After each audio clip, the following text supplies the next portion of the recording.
Magandang gabi po sa ating lahat. Again, it's a great thing to praise the Lord. Ano po? At tayo ay muli mayroong buhay at lakas. Tayo ay sama-sama ngayon. Inihatid ulit tayo ng Panginoon dito to experience another worship. Ma-experience natin, maranasan yung isa pang pagsamba sa kanyang banal na pangalan. Tayo po ay nasa ikatlong gabi ng ating simbang gabi, no? At sa mga nakalipas sa gabi ay nagbabalik tanaw din tayo doon sa magandang kasaysayan ng Kapaskuhan. Sa atin po na mga lumaki sa Kristiyanong pamilya, ang dami na natin napakinggan na message patungkol sa Pasko, no? Kung ilang taon na tayo ay naiipon na yung magagandang mensahe ng Kapaskuhan.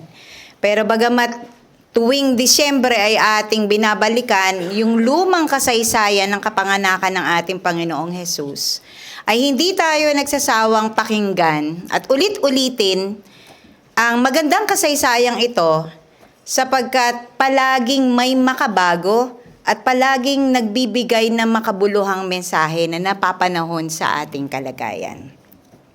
Ang mga mensahe ng Kapaskuhang ito ay patuloy na bumabago ng buhay at nagbibigay ng karagdagang pananampalataya sa bawat isa sa atin.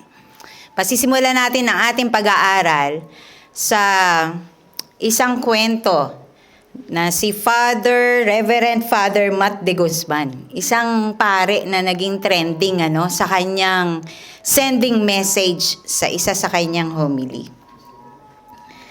Ang sabi niya sa kanyang sending message sa congregation, habang may buhay, may pag-asa. Diba? Yan ang sagot ng kongregasyon, pag-asa, sabi niya. Pero hindi. Maaaring ito yung napanood nyo na, no? Habang may buhay, sabi ng congregation, may pag-asa. Pero sabi niya, hindi, may pagsubok. Sabi niya ganun. No? Tayong mga katiwala ng Diyos, ay binibigyan niya rin ng iba't ibang klase ng pagsubok. At kapag dumating tayo sa mga pagsubok na yon, dun pa lang natin mauunawaan na talagang sa ating buhay, habang may buhay, may pagsubok. Sabi nga ng congregation, pagsubok. Sabi ng iba, may pag-asa. Pero ang sabi na naman ni Reverend Father Matt de Guzman, habang may buhay, may pagbangon. Sapagkat sa mga pagsubok ng buhay, ay hinahayaan tayo ng Diyos at gusto niya tayo ay magsumikap, tayo ay magtiyaga sa ating pagbangon sa mga pagsubok na ating pinagdaraanan. Ang sabi niya pa, at kaya nga dahil sa mga pagsubok na ito, dahil tayo ay bumabangon, tsaka pa lang natin nauunawaan na talagang sa ating buhay, habang may buhay, may ano yung fill in the blank? Sabi niya, mayroong pagsubok, mayroong pagbangon, may pag-ibig. Mali na naman yung congregation, Mayroong pag-ibig, na kung saan itong pag-ibig na to ay nagmumula sa ating Panginoong Hesus. Sabi niya, at dahil doon pa lang natin mauunawaan na kapag may pagsubok, mayroong pagbangon, mayroong pag-ibig, tsaka pa lang natin mapapatunayan at masasabi sa ating buhay na talagang habang may buhay, may pag-asa. Ayaw nang sumagot ng kongregasyon. Yan. Ganon yung trending doon sa storyng ito ni Father Reverend Matt de Guzman. Pero tayong mga Pilipino ay naniniwala doon sa salawikaing, habang may buhay, may pag-asa. So sa gabing ito ay ating pong tutunghayan ang dalawang tagpo sa magandang kasaysayan na naging buhay ng mga pastol at yung kanilang magandang naging hakbang para mapaganda ang magandang kasaysayan ng Kapaskuhang ito. So, dalawang bagay po yung ating titingnan. Naniniwala ako sa beatitudes ng mga speakers, no?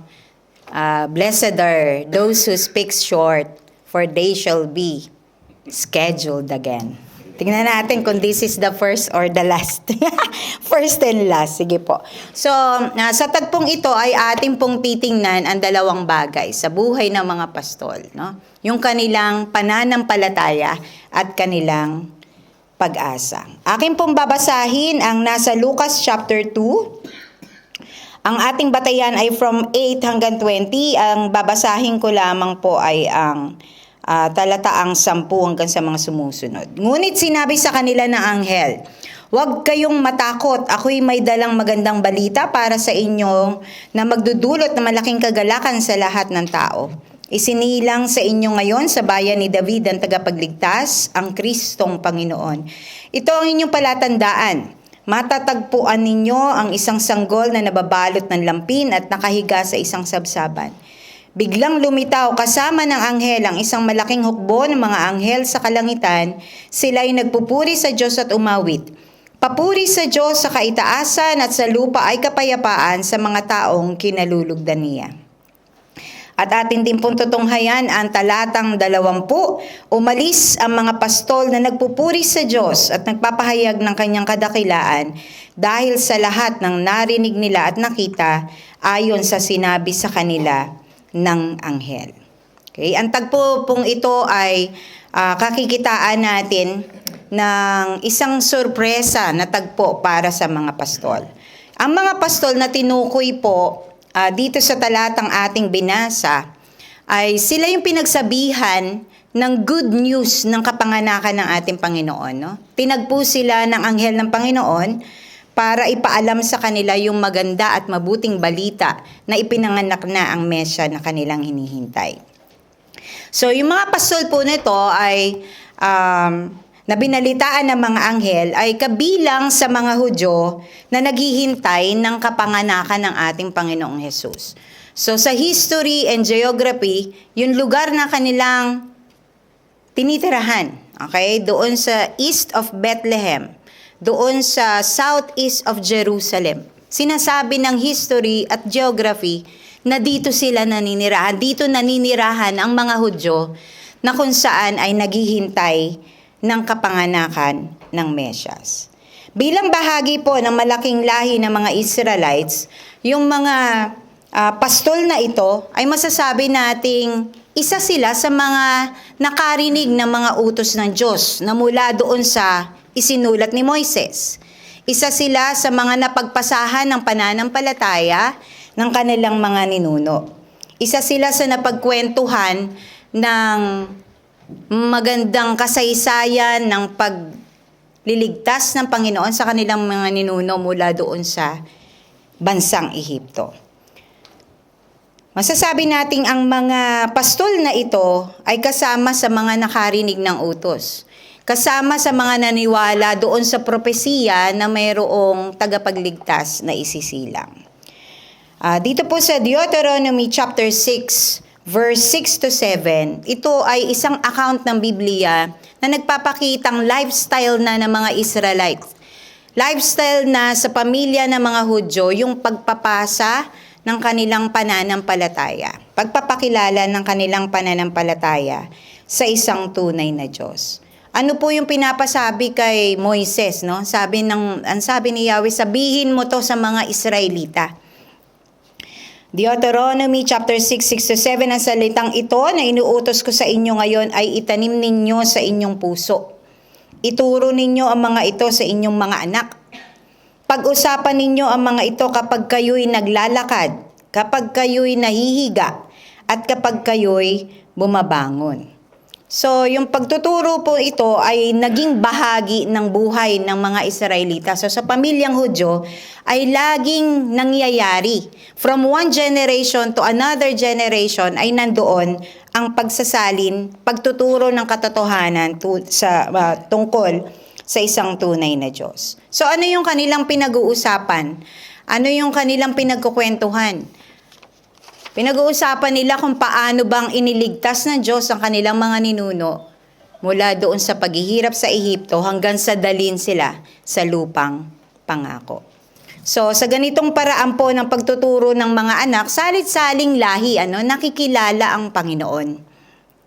Hindi tumitigil sa isang henerasyon na nakakilala sa pananampalataya, kundi naipapakilala at naipapasa ang tamang pananampalataya sa mga sumunod na henerasyon. So sa bawat tahanan ay naipapakilala, naikukwento ang ginawang kabutihan ng Diyos sa kanilang lahi.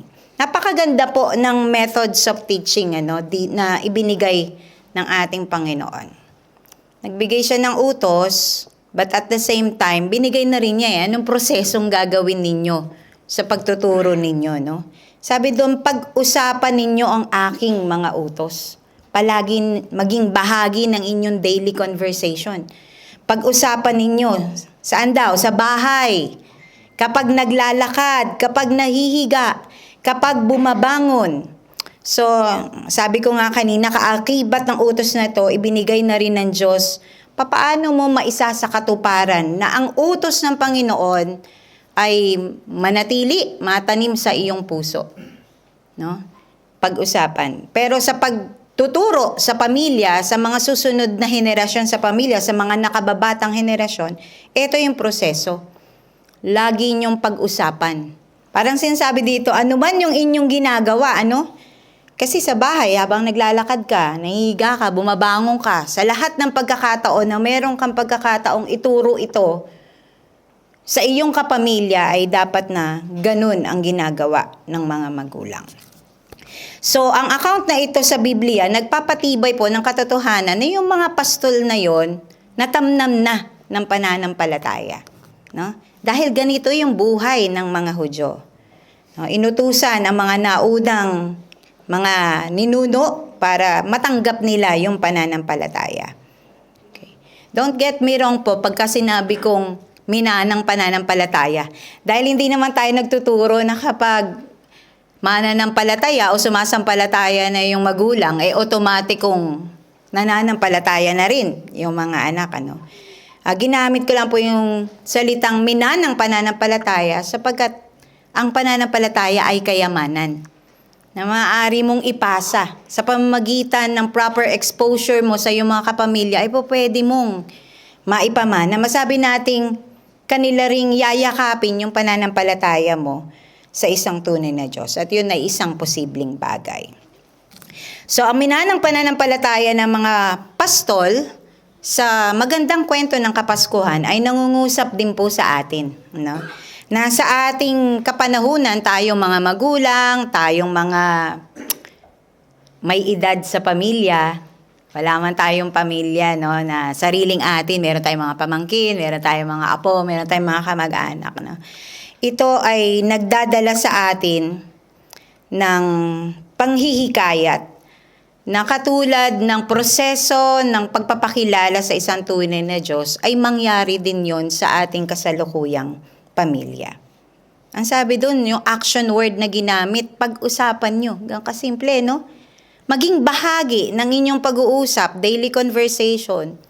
Ano ba yung kabutihan ng Panginoon na pwede mong i-share? No?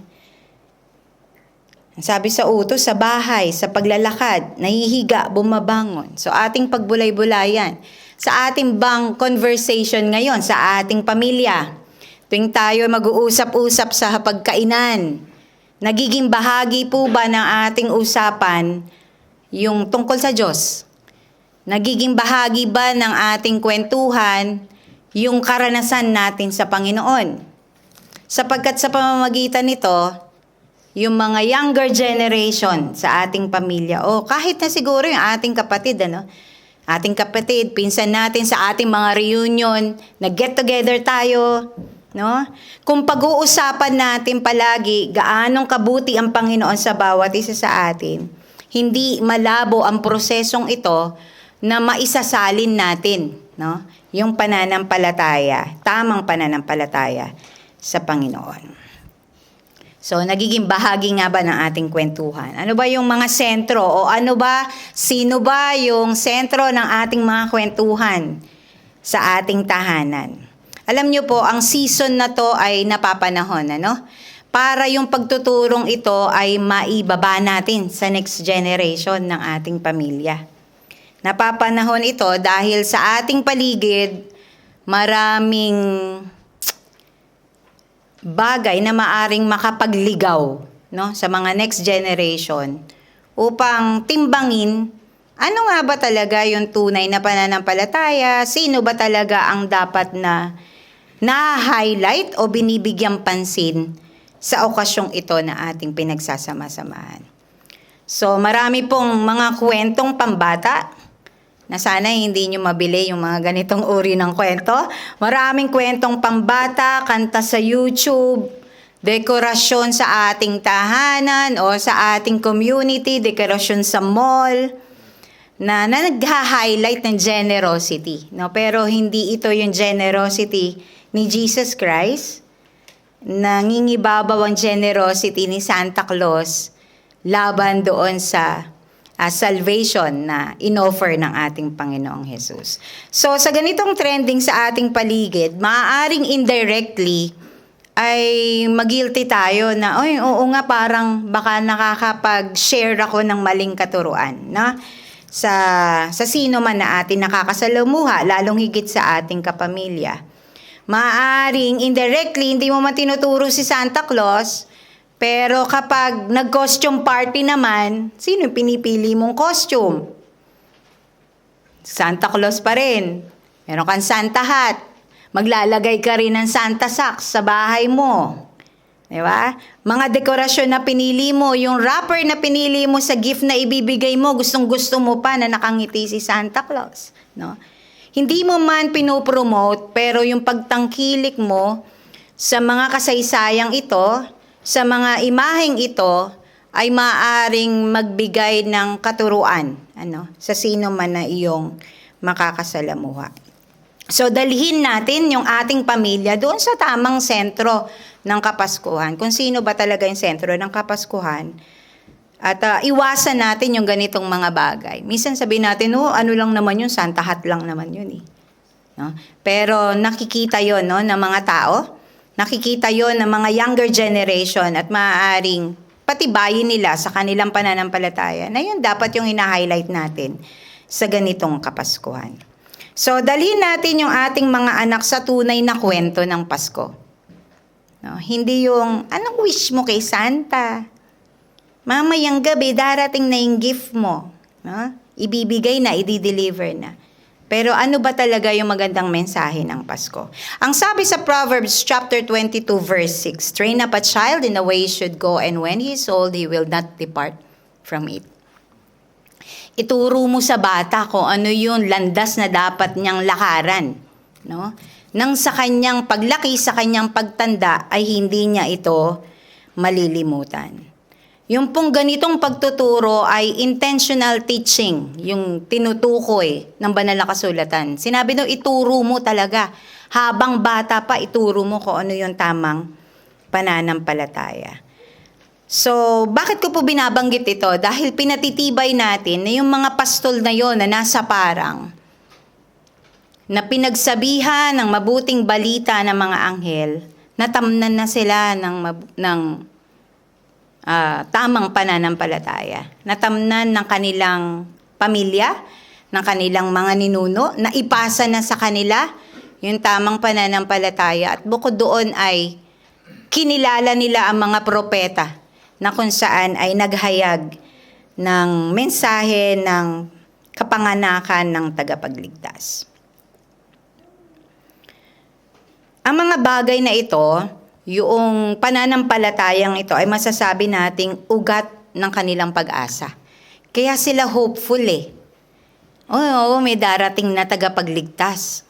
Hopeful kami na darating yung Mesaya na ito dahil nga doon sa pananampalataya na napasa kanila. So, ang mga Hudyo ay umasa sa pangakong ibinigay ng Diyos sa mga propeta na isang araw darating ang tagapagligtas. Sa Roma chapter 10 verse 17, paano ka ba magkakaroon ng pananampalataya? Sabi dito, kaya't ang pananampalataya ay bunga ng pakikinig.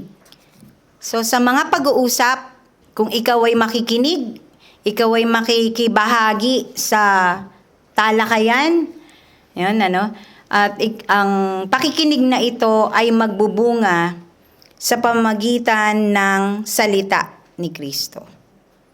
So, paanong lalalim at mag-uugat yung ating pananampalataya para ito ay pagmulan, pag-ugatan ng ating pag-asa?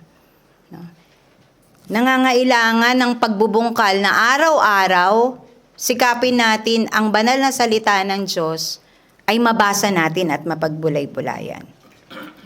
Sa proseso ng pagiging hopeful ng isang tao, hindi naman po kasi dagli ang nangyayari. No? Hindi dagli ang nangyayari sa buhay natin o hindi basta-basta na lang nalilitaw na meron ka na kaagad pag-asa. Kundi lagi kang may pinaghuhugutan, meron kang pinag-uugatan, may pinagmumulan yung pag-asa na kung saan meron ka. Tayong mga tao ay palaging umaasa sa ating mga pinapangarap sa buhay. Umaasa tayo na mangyayari yon. One day, ibibigay yon ng Diyos sa atin. No? Iba't ibang pangarap yan. Maaring ang hopeful tayo sa isang magandang buhay kapag pumasok na tayo sa tahimik. Bubuo tayo ng sariling pamilya. So, hopeful tayo na inaasahan nating magiging maayos yung ating bubuuing pamilya. O po pwedeng hopeful tayo sa future ng ating mga anak, sa mga katulad namin na nagbubuno pa ng pag-aaral ng mga anak. Hopeful tayo na one day makakatapos sila. One day ay makikita mong maayos ang buhay nila. Maaring hopeful tayo sa pagsisimula ng isang matatag na family business. Pwedeng ang hope natin na magkaroon tayo ng permanenteng trabaho. Maging maayos yung visa natin. Hopeful ba tayo maging residente ng New Zealand o maging citizen? Magkaroon ng property sa pagtanda natin, maging secure tayo sa ating retirement. Ito yung ilan sa mga bagay na inaasahan natin, pinapanalangin natin na mangyari sa atin. Or po pwedeng yung hope natin, gumaling tayo sa ating karamdaman. Pwedeng, Lord, gusto ko ng financial freedom. O gusto natin, Lord, yung kapatid ko o yung kapamilya ko sana makakilala sa'yo. So, iba't ibang hope meron ang bawat isa sa atin. Maaring yung iba na nasa inyong puso ay hindi ko nabanggit. So, ang lahat ng mga pangarap na ito, inaasahan natin na sana, Lord, mangyari. Pero sa ating pananalangin, lakipan natin yung ating pag-asa nung ugat ng salita ng Panginoon. Ang sabi sa awit 119:105, ang salita mo ay ilawan sa aking mga paa at liwanag sa aking landas. Kaya napakahalaga na rooted sa salita ng Panginoon yung pangarap natin. No? Kasi yung salita ng Panginoon, ang siyang magiging guide natin sa pagtingin at sa pag-discern kung ano yung kalooban ng Panginoon sa mga pangarap na yan. Hindi naman porke pinangarap natin, naging hopeful tayo sa bagay na yon ay eksaktong ipagkakaloob ng Panginoon sa atin. So, ang mga pastol sa parang, dahil sa kanilang pakikinig sa turo ng mga magulang, at dahil sa mga propesiya na sinampalatayanan nila mula sa mga propeta, makikita natin sa talata na naging positibo yung kanilang tugon sa pagtanggap ng mabuting balita. Ang sabi sa Lucas chapter 2:15, nang makaalis na ang mga anghel pabalik sa langit, ang mga pastol ay nag-usap-usap. Sabi nila, tayo na sa Bethlehem. Tingnan natin ang pangyayaring ito na ibinalita sa atin ng Panginoon. Nagmamadali silang pumunta roon at natagpuan sina Maria at Jose at naroon ang sanggol na nakahiga sa sabsaban. Ang pagkakadescribe po sa talata, ang sabi doon, nagmamadali. Hurriedly they go to Bethlehem. Naging excited sila. Uy, yung pala natin, yung iniintay natin, pinakahihintay natin, dumating na. Pinakahihintay natin, nangyari na. No? Na isa katuparan na yung kanilang inaasahan. Na-imagine ko parang, ngayong Kapasko, ang dami nating raffle, no? Bunot tayong number. Tapos yung number na yun, naalagaan mo yun. Lagay mo sa bulsa mo, no? Kahit saan ka pumunta, dala mo. At hinihintay mo, hopeful ka na yung number mo matawag. Di ba? At kapag natawag yung number natin, minsan napapasigaw tayo sa tuwa. Napapasigaw tayo. Mabilis nating, parang gusto natin, mabilis natin makuha yung gift. Di ba? O pwede rin namang napapadance move pa tayo. Parang nung Christmas party natin yan, Papa-dance move pa tayo. Ganun kaya yung mga pastol. Papa-dance move sila kasi dumating na eh. No, yung kanilang inaasahan ay ipinagkaloob na sa kanila. So, napakaganda ng response ng mga pastol. Bakit ko nasabing maganda? Kasi, bago pa sila pumunta sa Bethlehem, alam na nila yung feature ng Messiah na tatagpuin nila. Bago pa dinescribe na eh. Ang sabi sa Lucas chapter 2 verse 12, sabi ng anghel, ito ang inyong palatandaan. Matatagpuan ninyo ang isang sanggol na nakabalot ng lampin at nakahiga sa isang sabsaban. Ito yung larawan ng Messiah na matagal na lang hinihintay. Hindi kaya nila naisip, isang sanggol pala. Naku, palalakihin pa natin to para iligtas tayo sa ating kalagayan, no? Pero walang ganong account na binanggit. No, bagamat simple at low feature and description na ibinigay ng anghel sa kanilang tagapagligtas, they were still excited to see the Messiah that they have been waiting for. Ito yung katotohanang na-miss ng ilan sa mga kasama nilang Hudyo, no? Kaya nga sinasabi ng maraming Bible scholars na until now, marami pa rin sa mga Hudyo ay naghihintay ng Messiah. Sapagkat ibang Messiah, ibang feature ng tagapagligtas yung kanilang hinihintay. No, yung ideal package ng Savior, yun pa rin yung hinahanap ng majority sa mga Hudyo sa kasalukuyan. Nung ako ay dalaga, ako ay may crush. Yes. Yee! Sino kaya yun? Nangingiti naman si Daddy. Ang pogi! Tapos ang puti pa, pero magaling magpiano. Magaling magpiano, kaya ako natutong magpiano eh. Inspired ako. Sabi ko, Kuya Jojit, crush ko yan si Yan, di ako yun. Yeah. Pero may girlfriend pa naman siya noon. Yan. Ako talaga very vocal ako dun sa marami kong friends. Uy, crush ko talaga yung galing talaga magpiano. Ang pogi, No? Parang para sa akin, that's the ideal package. Pwede. Kasi, matugtog no? Pero yung pala, mas perfectong package pala yung inilalaan ni Lord sa akin. Daddy, regalo ko Yung pala, si Kuya pala yung perfect package. Tingnan nyo nga yung asawa nyo, sila ba yung ideal package? Yes, di ba? Sila ba yung ideal spouse for you, no? Hindi perfect yung ating spouse. Pero bakit perfect match from heaven? Dahil yung kahinaan niya, kalakasan ko, kahinaan ko, kalakasan niya. Perfect match na binigay ng Panginoon, di ba? Yun yung isa sa magandang ibinigay ng Panginoon sa atin. Pero maaaring may mga pagkakataong dumating na pala yung tugon ng Panginoon sa prayer natin. Pero ibang package kasi yung iniintay natin. Hindi natin ma-discern, hindi tayo makapagpuri, makapagpasalamat sa Diyos kasi hindi ka aware na yun na pala yung tugon ng Diyos sa iyong panalangin, no? Sometimes God gives answer to our prayers, but in a different package. Hindi doon sa ideal, hindi doon sa standard na gusto natin, no? So hindi natin ma-appreciate, pero yun na pala yung biyaya ng Panginoon.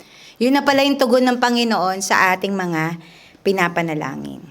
Ang sabi sa Romans chapter 8 verse 28 sa King James Version, and we know that all things work together for our good, to them that love God, to them who are called according to His purpose. Alam nating lahat ng bagay gumagawa ang Diyos, no? Para sa mabuti, kasama ang nagmamahal sa Kanya, silang mga tinawag ayon sa Kanyang layunin. Ang lahat ng pangyayari ay niloob ng Panginoon para sa kabutihan ng bawat isa sa atin. So, ang mga pastol, balikan natin mga pastol, ay nahubog ng kanilang pamilya sa tamang pananampalataya. Ang kanilang mga ninuno naging instrumento para sila ay sumampalataya sa tunay na Diyos. At ang pananampalatayang iyon ay naging malalim, na itanim sa kanilang puso, at ito yung naging ugat ng kanilang pag-asa. Na? Kaya hindi sila nawala ng pag-asa dahil doon sa pananampalataya. Ikalawa, Tingnan po natin, ano ba yung bunga ng kanilang pag-asa? Nag-ugat yon sa Word of God, pero ano yung naging bunga ng pag-asang dulot ng kapanganakan ng ating Panginoong Hesus? So, ang pag-asa ay nagbubunga ng maraming bagay. Hindi na tayo mag-fill in the blanks. No? Sa buhay ng mga pastol, si Jesus na kinalala nilang tagapagligtas ay nagbigay sa kanila. Dito po sa verse na to ay 3 bagay. Number 1, kagalakan. No? Bunga ng pag-asa dahil hopeful sila, dumating yung tagapagligtas, nagkaroon sila ng kagalakan. Lucas chapter 2 verses 10 to 11. Ngunit sinabi sa kanila ng anghel, huwag kayong matakot, ako'y may dalang magandang balita para sa inyo na nagdudulot ng malaking kagalakan sa lahat ng tao. Ipinanganak ngayon sa lungsod ni David ang isang tagapagligtas na siya ang Kristo na Panginoon. So, sa ganitong tagpo at sa ganitong kapahayagan, ano yung ikinagalak ng mga pastol, no? Kinagalak nila na yung inaasahan nila ay dumating na. Inaasahan nila ay ipinagkaloob na sa kanila. At ito ay ang magkaroon ng tagapagligtas. Bakit pa kailangan nila ng tagapagligtas? So, tingnan natin ano ba yung situation nila noong kapanahonang yun. Noong panahon po na ipanganak ang ating Panginoong Hesus, ang mga Hudyo ay nasasakop ng mga Romano. At sila, itong mga Hudyong ito, na dati naman ay independent sila, ay umaasang muli magkakaroon sila ng kalayaan bilang bansa. No? Isa yon kung bakit looking forward sila sa isang Savior, sa isang tagapagligtas. Kaya naman sa ganitong kalagayan, maunawaan natin na kaya pala hindi yung package ng isang sanggol yung hinahanap nila. Yung package na isang king or isang warrior na magtatanggol, na lalaban para sa kanila, magbibigay sa kanila ng kalayaan. Sa social context naman ng mga pastol, kailangan nila ng tagapagligtas na kung saan ay mag-aahon sa kanila sa mababang kalagayan ng buhay. So sila po kasi ay sinasabing isa sa may mababang kalagayan ng buhay sa lipunan. Sila ay tinuturing na madumi dahil dun sa kanilang close contact sa animals. Sila ay walang ari-arian, may mababang sweldo at umaasa lamang sa mga landowners, no? Sa mga ibibigay na trabaho sa kanila.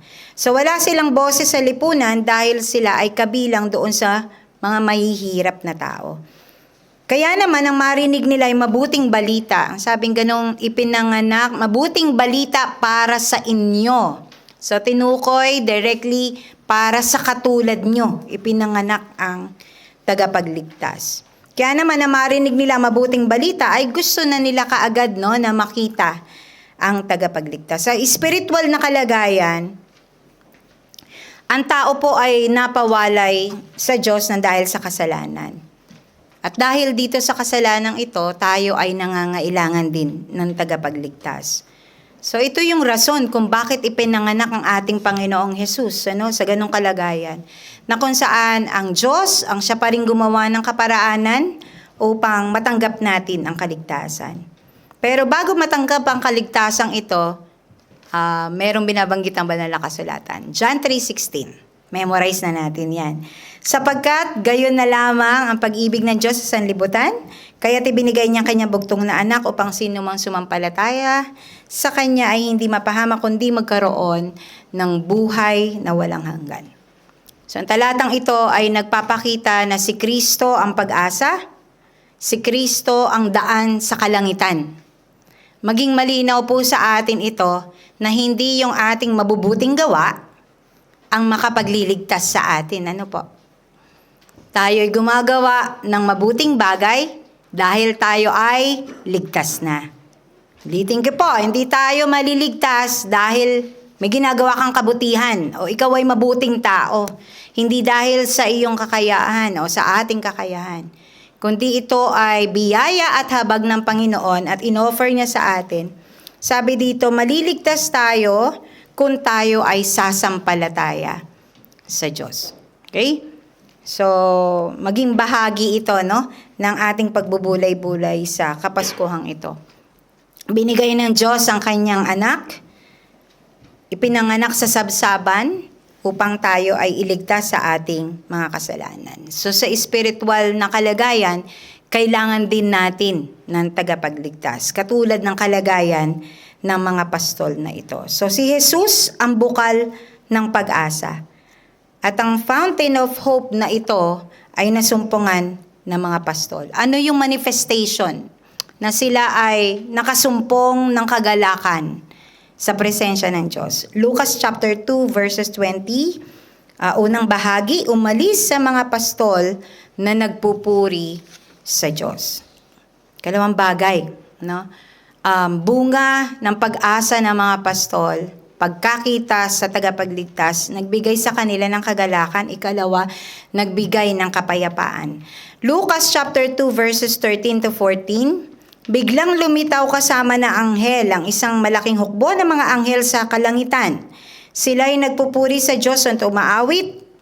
Papuri sa Diyos sa kaitaasan at sa lupa ay kapayapaan sa mga taong kinalugdan niya. Yung pronouncement po of peace ay directly inihayag ng mga anghel. So sa kanila talaga nanggaling, sa mga anghel. Inihayag nila kay Mary, kay Joseph, sa mga pastol.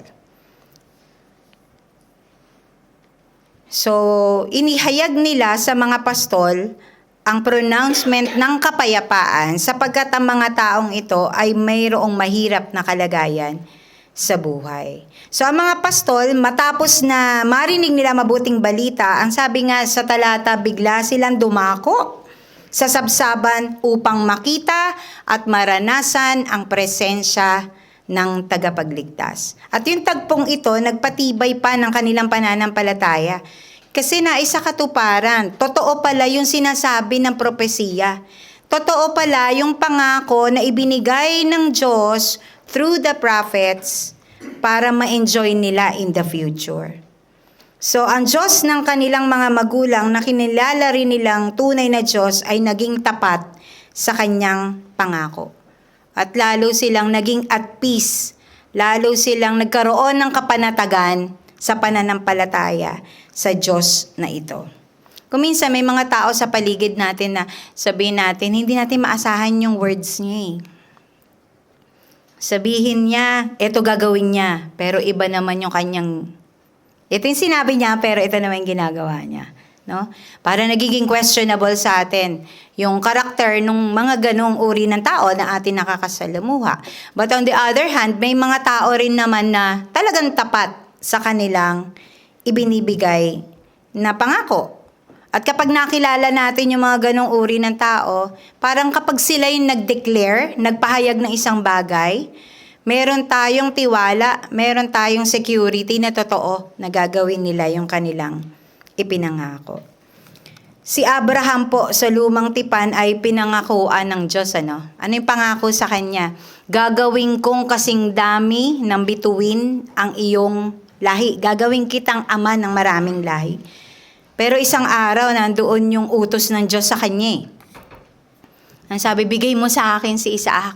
Yung pinakamamahal mong anak, bigay mo sa akin. No? Ialay mo sa akin. Pero wala tayong mababasa sa banal na kasulatan na nagkaroon ng conversation, ng pagtanggi o pagtatanong si Abraham sa Diyos. No, wala tayong mababasang panunumbat na akala ko ba gagawin mo akong ama ng maraming lahi? Akala ko ba kasing dami ng mga bituin, pero bakit kinukuha mo yung pagmumulan ng aking lahi? No, walang mga ganon na panunumbat mula kay Abraham. So, ang sabi sa Biblia, maaga pa lamang naglalakbay na si Abraham at si Isaac. Si Isaac, sa pagsama sa kanyang ama, ang tanong niya, nandito na ang ating mga panggatong. Nandito na yung ating mga kagamitan para sa paghahandog, pero nasaan yung ating iaalay? No? May kapanatagan yung tugon ni Abraham. Panatag siya sa gagawin ng Diyos. Ano yung tugon niya sa anak niya? Actually, nagtuturo din siya doon ng pananampalataya sa tugon na yan. Sabi niya, ang Diyos ang siyang magbibigay niyon sa atin. Yun yung tugon niya kay Isaac. No? Isang deklarasyon ng kapanatagan na may gagawin ng Panginoon. Parang sinasabi niya sa anak niya na relax ka lang. Maya-maya lang may ibibigay, may ipoprovide ang Panginoon. So ito'y kapahayagan na si Abraham, no, isa sa karakter sa Biblia na nagpakita ng inner peace dahil dun sa kanyang karanasan sa Panginoon. Mayaman na karanasan sa Panginoon. At sa ating mga personal na buhay, kung sakali man na sa kasalukuyan, medyo lumiliit yung pisi ng ating pag-asa. No? Katulad ni Abraham, balikan natin yung mga nakaraang karanasan natin sa Panginoon. Balikan natin ano yung mga ginawa na ng Panginoon in the past. Dahil yun yung magre-remind sa atin na ang Diyos natin, totoong Diyos sa kanyang mga ipinangako. Yung karanasang yon na binigay sa atin ng Panginoon, pag binalikan natin ay muli paghuhugutan natin ng kapayapaan at ng pag-asa. At sa huli po, ang bunga ng kanilang pag-asa ay isa pa naging bunga ang pagbabahagi ng kadakilaan ng Diyos. Lucas chapter 2 verse 20, umalis sa mga pastol na nagpuri sa Diyos at nagpahayag ng kanyang kadakilaan dahil sa lahat ng narinig nila at nakita ayon sa sinabi sa kanila ng anghel. So ang mga anghel ang nagbalita ng good news sa mga character sa Christmas story, pero publicly ang mga shepherd talaga na naunang maging evangelist, no? Maging tagapagpahayag. Ipinanganak na yung tagapagligtas, no? Siguro kinakatok nila yung bawat bahay. Ito na yung pinakahihintay natin. Dumating na, ipinanganak na ang tagapagligtas. Hindi nakapigil sa mga pastol yung kanilang mababang kalagayan sa buhay, no? Maaring minsan ito yung tinitingnan natin kaya ayaw natin mag-share, no? Sino ba naman ako? Hindi naman ako nakapag-aral. Sino ba naman ako? Nasa isang sulok lang naman ako ng church. Sino ba naman ako? Nahihirapan nga akong magsalita. Nahihirapan nga akong magbahagi ng mga kwento. So, paano ko to sisimulan? Promotion. Meron tayong evangelism training. Kailan nga ba yon? Sa darating na Enero. Okay? If ever lang na maging parte ng inyong desire na matutos tungkol sa bagay na ito. No? Hindi nakapigil yung kanilang kalagayan kasi wala silang credibility sa lipunan. Hindi nga sila po pwedeng mag-testify sa korte. Hindi sila pinapayagan. Ganun kababa yung pagtingin sa mga pastol na ito. Pero walang nakapigil sa kanila na ibulalas, na ipamahagi, ipamalita nila kung gaano kadakila ang Diyos na kanilang sinampalatayanan. Totoo sa kanyang pangako na ipinanganak, ibinigay ang tagapagligtas. Tulad ng mga pastol, tayo rin ay nagkakaroon ng iba't ibang karanasan sa Panginoon na magandang maikwento natin. Magandang story ng ating life, di ba? Yung love story natin, part lang yun . Pero pinasimulan ng Panginoon yung magandang kwento ng buhay natin mula pa lang ng kanyang buuin tayo sa kanyang isipan. At ang bawat isa sa atin may kanya-kanyang kwento ng buhay. No? Hindi tayo pare-pareho. Kaya hindi tayo dapat mag-compare . No? Bakit sa kanila nangyari to? Bakit sa kanila ganito? Bakit sa akin hindi? No? Iba ang kwento ng buhay mo sa kwento ng buhay ko. Kahit magkapatid tayo sa laman, iba yun sa'yo, iba yun sa kanya, iba yun sa akin. At lahat yun, ang kwentong ito, ang manunulat ng kwentong ito ay walang iba kundi ang ating Panginoon. So tayo sa mga kwento ng buhay, may iba't ibang karanasan sa Diyos. Maaring ito ay pagpapagaling ng Diyos. No? Imposible ka nang gumaling, binuksan na yung skull mo. Ano pa yung mga grabing sitwasyon, no? Halos mamatay ka na, pero binuhay ka pa rin ng Panginoon. Ito ay isang karanasan na magandang i-treasure at ibahagi sa iba. Maaring ang naranasan mo na sa buhay mo hindi ka iniwanan ng Panginoon sa mga pagsubok ng buhay. Maaring naranasan mo ang kasaganaan, naranasan mo ang kawalan. Sabi nga ni Paul, di ba, sa kanyang pag-share, naranasan ko na ang lahat ng bagay. Naranasan ko na maghirap, maging sagana, magutom, mabusog. Lahat ng opposites binigay ni Paul. At kanyang tinestify yung goodness ng Panginoon, kadakilaan ng Panginoon sa kanyang buhay. So, anumang karanasan ang inilagay ng Diyos sa journey ng ating buhay, tiyak na yung bahagi ng kwentong yun ng buhay natin ay mayroong layunin ng Panginoon. Sa kwento ng buhay na yon, inilalaan ng Panginoon yung magandang kwento na yun para ibahagi natin sa iba. Maaring tanong natin, Lord, napakahirap naman ng part ng kwento na to, binigyan mo ako ng ganong pagsubok. But it could be, time will come sa mga susunod na panahon, yun pala kasi maikukwento mo sa iba. Maikukwento mo para magbigay ng kalakasan para sa iba. Sabi ng isang quotation, tell His story, referring to Jesus' story, in the history of our lives. Ang ganda, no? Tell His story. Ano ba yung mga ginawa ng Diyos sa atin?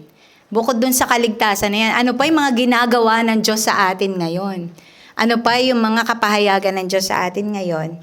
At ito ay isama natin sa magandang history ng ating buhay. At sa ating pagtatapos, ang magandang kasaysayan ng mga pastol ay naghihikayat sa atin na patuloy na umasa sa Diyos.